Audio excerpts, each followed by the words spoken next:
যোৱাকালি মুখ্যমন্ত্ৰীয়ে অদ্ভুত ধৰণে তেওঁৰ নিজস্ব অধীনত থকা গড়কাপ্তানি বিভাগত চলা ব্যাপক দুৰ্নীতি সম্পৰ্কত কিছু বক্তব্য তুলি ধৰিছে।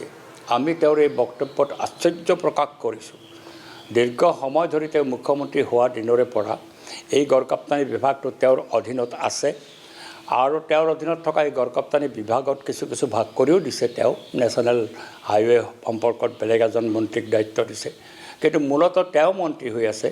কিন্তু তেওঁৰ মন্ত্ৰিত্বৰ কালত চলি থকা বুলি কৈ তেওঁ মানে এই গড়কাপ্তানি বিভাগটোৰ যিবিলাক বিষয়া, যিসকল বিষয়াই আজি তেওঁলোকৰ কাৰণে DPR বনায়, তেওঁলোকৰ প্লেন এষ্টিমেট বনায়, ৰাস্তাত যিটো পুঁজি নিৰ্ধাৰিত হয় সেই হিচাপে যিবিলাকে প্লেন এষ্টিমেট বনায়, এইবিলাক সাংঘাতিক লুজভাৱে বনায়। আৰু লুজ কৰি বনোৱাৰ ফলত তেওঁ এটা হিচাপ দিছে যে ইতিমধ্যে 500 কোটিতকৈ বেছি টকা অবাবত খৰচ হৈছে। কিন্তু এইটো যদি এনকুৱাৰী কৰা যায়, প্ৰপাৰ এনকুৱাৰী কৰিলে 500 কোটিতকৈ বহুত বেছি টকা টচ হৈছে, এই কথাটো আমি জানো।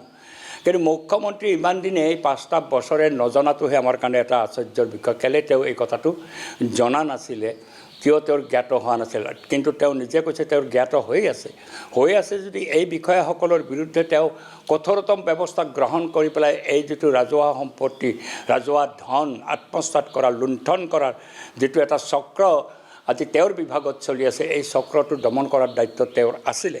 কিন্তু তাকে নকৰি তেওঁ এই সময়ছোৱাত নিৰ্বাচনৰ ঠিক আগে বিষয়াসকলক দোষী সাব্যস্ত কৰি যি বিবৃতি দিছে, এই বিবৃতি এটা উদ্দেশ্য প্ৰণোদিত বিবৃতি।